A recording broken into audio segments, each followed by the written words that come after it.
Boa noite, meu nome é Diego Veloso e junto com Everson Campos vamos falar sobre uma dissertação sobre a determinação de parâmetros de transferência de calor para o modelo transiente do ciclo das panelas de uma cearia.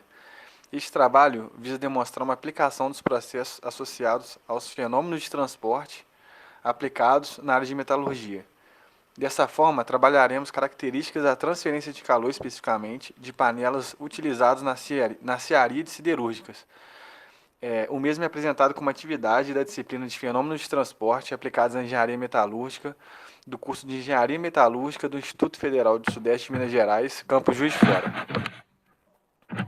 Bom, para início de conversa, o controle da temperatura nos processos que envolve o aço líquido é de suma importância para atingir os objetivos de aumento da competitividade nas empresas metalúrgicas, visto que alguns fatores que afetam o aumento da qualidade dos produtos da cearia são, principalmente, o controle do sobreaquecimento do aço durante o lingotamento contínuo, a redução do custo de produção, o aumento do rendimento metálico, a redução do consumo de energia de refratários, de eletrodos e de ligas, e todos esses fatores são diretamente afetados pelo controle da temperatura do aço. E este seminário visa apresentar de forma técnica a obtenção de uma metodologia para a determinação dos parâmetros de transferência de calor que envolve o ciclo das panelas da cearia, com base nos seus diferentes estados térmicos ao longo do processo metalúrgico. Pode passar aí, Everson. Então, então vamos lá. A gente vai trabalhar um pouquinho, né, agora os conceitos, né, conceitos chaves aí para a gente poder entender um pouquinho, né, sobre alguns termos que vão ser usados lá na frente quando a gente estiver de fato explicando, né, a metodologia de trabalho. O primeiro termo aí é a cearia, que é responsável por transformar o ferro gusa, né, esse ferro gusa que é proveniente da corrida do alto forno, ou o ferro esponja, né, que é proveniente da redução direta, em aço. Tal processo envolve basicamente a oxidação de grande parte do carbono, né, reduzido em níveis abaixo de 1%, né, ele sai de 4% e baixa para níveis inferiores a 1% na maioria dos casos, e de impurezas como ferro, enxofre, entre outras, né, que são eliminadas aí na escória, enquanto o excesso de carbono ele vai ser eliminado na forma de gás. Então, a cearia, portanto, é a unidade de uma usina siderúrgica onde existem máquinas e equipamentos voltados para o processo de transformar o ferro gusa ou ferro esponja em diferentes tipos de aço. Beleza? Ele pode ser dividido basicamente em 3 etapas. Né? A primeira etapa a gente chama de etapa de refino primário.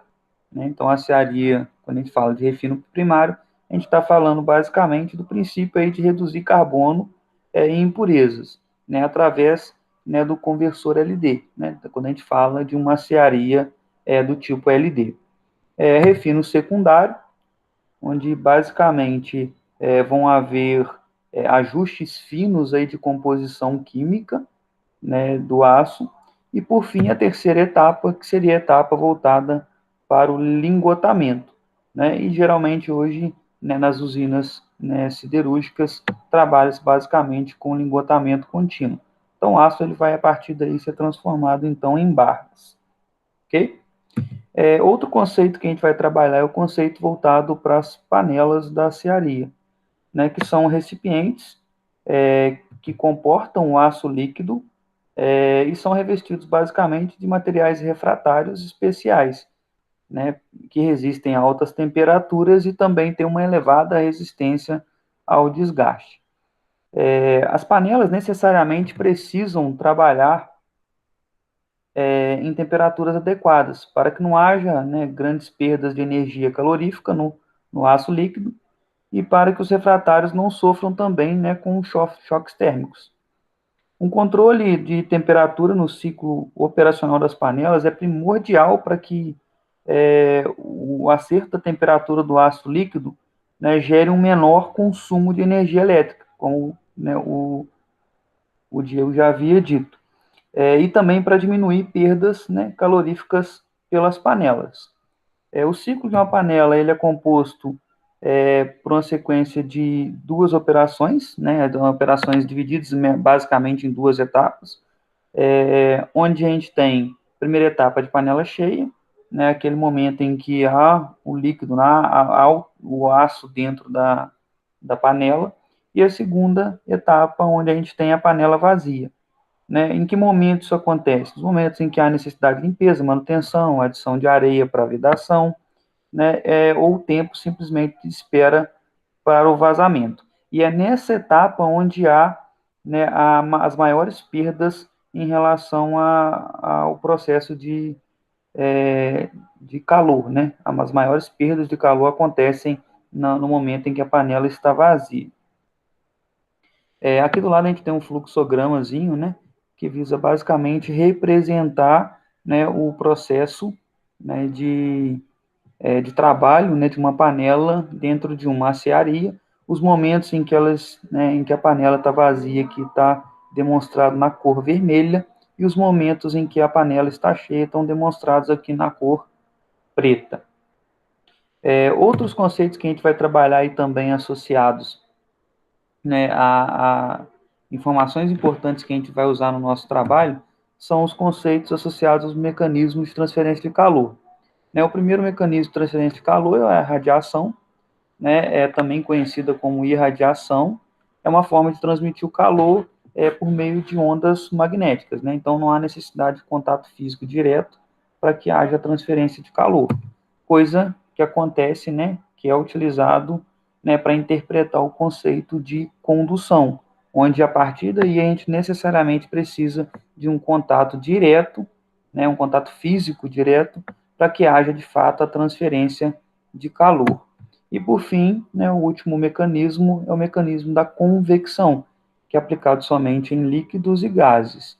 Né, e consiste basicamente, né, de transferir calor dentro de um fluido através dos movimentos desse próprio fluido. Beleza? Então, Diegão, continue aí.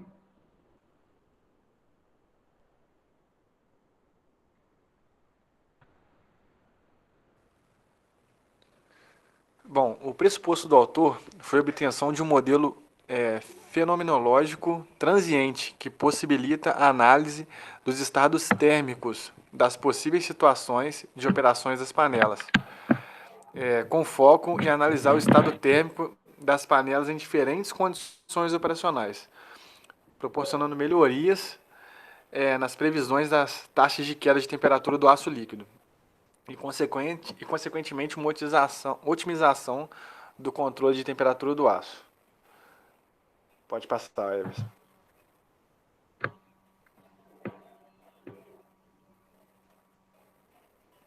Bom, os objetivos do nosso trabalho.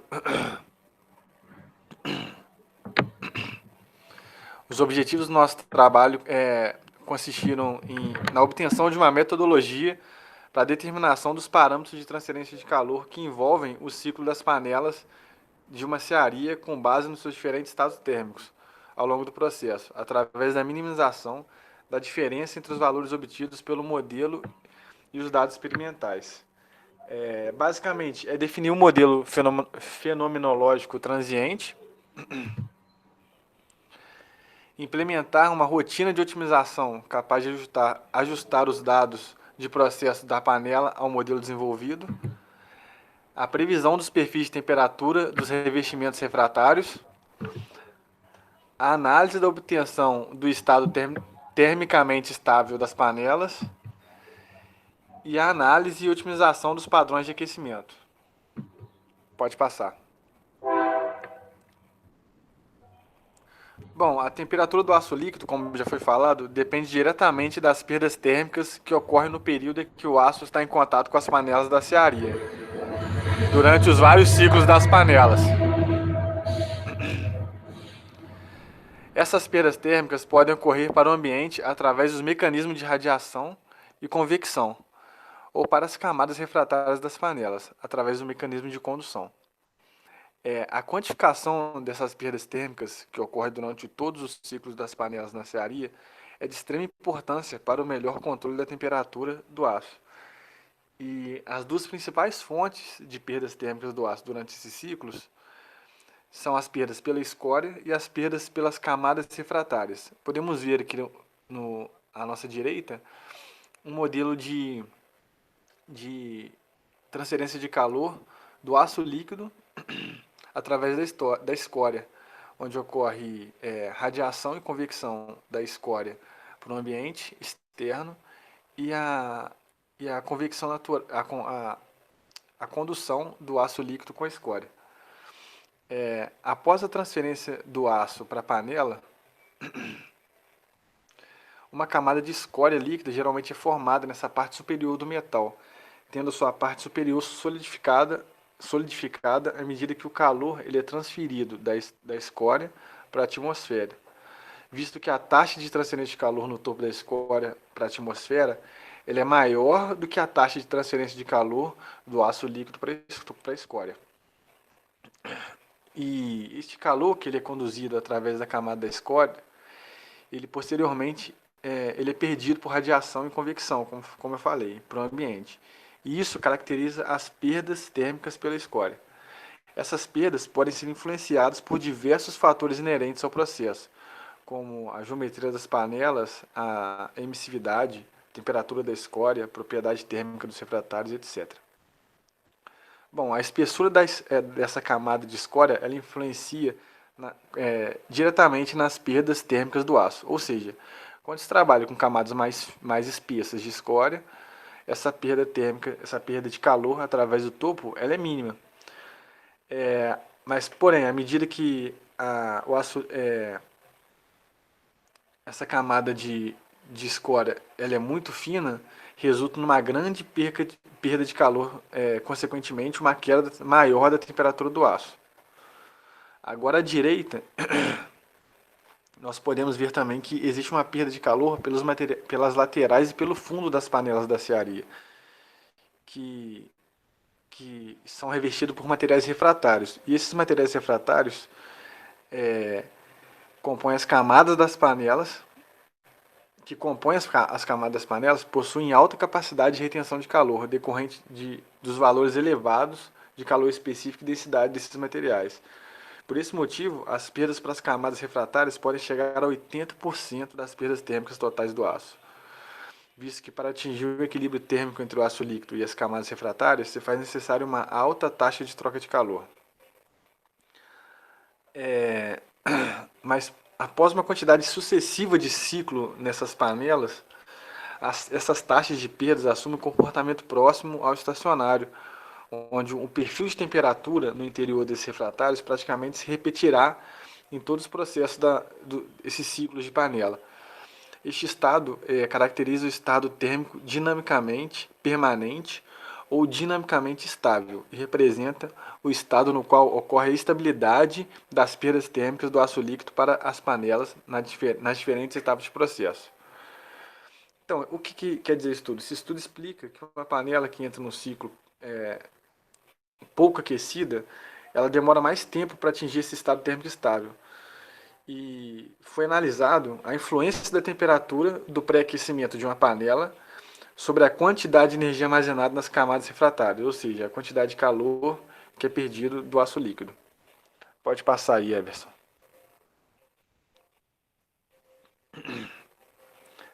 O modelo matemático do processo que ocorre ao longo do ciclo das panelas contempla vários fenômenos de transferência de calor.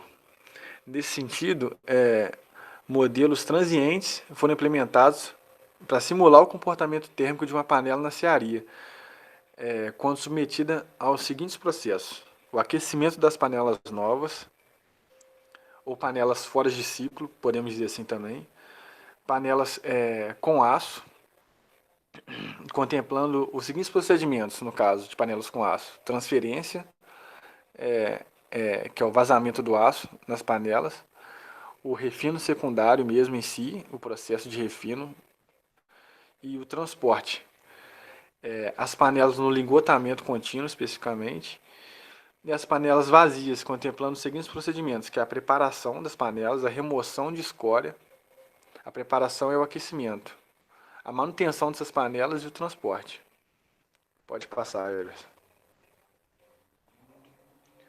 Bom, a tabela a seguir apresenta as condições de contorno e as condições iniciais utilizadas para cada modelo analisado. Foram analisados basicamente 5 modelos, com relação à carcaça das panelas, que foi um modelo sobre as faces, que foi modelado sobre as faces externas e apresenta uma condição de convecção natural entre o ambiente e a carcaça da panela. E a condição inicial é a temperatura ambiente.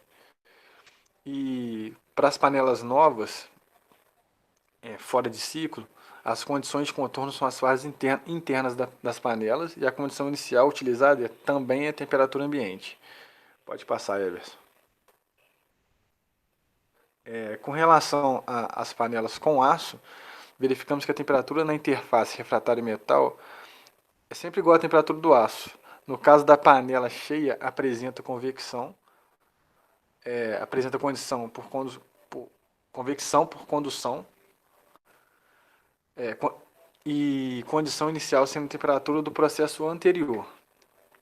Já as panelas no lingotamento contínuo, verificamos que existe uma combinação entre a temperatura do aço na condição da panela cheia e a convecção natural entre o ambiente e a face interna da panela. E a condição inicial também é a temperatura do processo anterior. Pode passar, Everson. Já o último modelo analisado foi com relação à panela vazia, que foi modelado sobre o ambiente interno e as paredes internas da panela, que apresenta uma condição de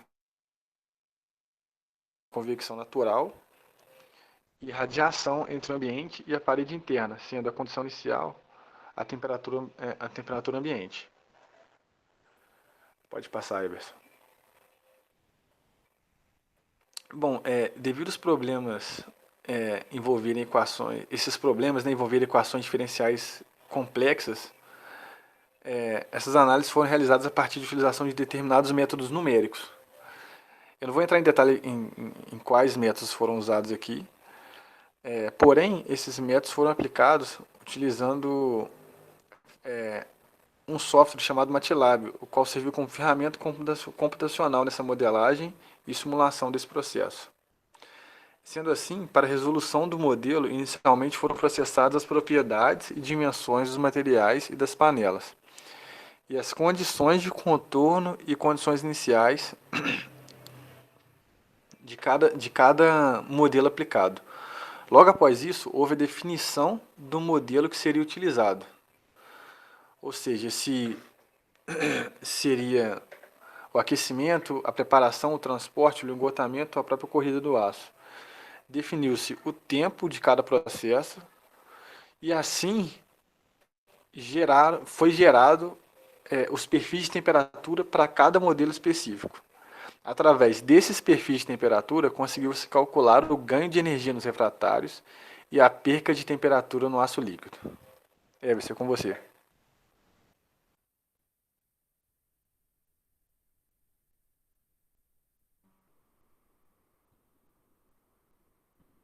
Então, em relação aos resultados, né, obtidos aí através de todo o processo metodológico, observou-se um ganho aí no processo de aquecimento das panelas, né, esse ganho de 40 minutos, ele resultou aí no que corresponde a 4% de ganho, né, ou seja, necessitou-se menos 40 minutos para poder gerar o processo de aquecimento, né, das panelas. Gerou-se uma maior assertividade nas temperaturas do aço líquido nos distribuidores do lingotamento contínuo, né, para temperaturas na faixa de 1.555 graus Celsius. Gerou-se uma redução nas temperaturas das carcaças das panelas com isolamento, resultando num menor desgaste das mesmas, né, e resultando, né, numa uma vida útil também maior das panelas em relação a isso, né? Concluímos então, né, que o artigo, né, ele tornou-se relevante para agregar conhecimento na disciplina de fenômenos de transportes aplicados à metalurgia, por seu detalhamento nos métodos de ajuste dos parâmetros de transferência de calor das panelas na cearia. A importância desse trabalho se dá também pela otimização do processo, uma vez que a temperatura do aço líquido deve satisfazer especificações rígidas, né, tendo em vista a minimização de problemas de qualidade do aço, né, e também do processo de produção do mesmo. Né? Então, é isso que a gente tinha para apresentar para vocês. O nosso trabalho ele ficou referenciado, né, em relação a esses pontos de pesquisa. A gente agradece a oportunidade aí e até a próxima.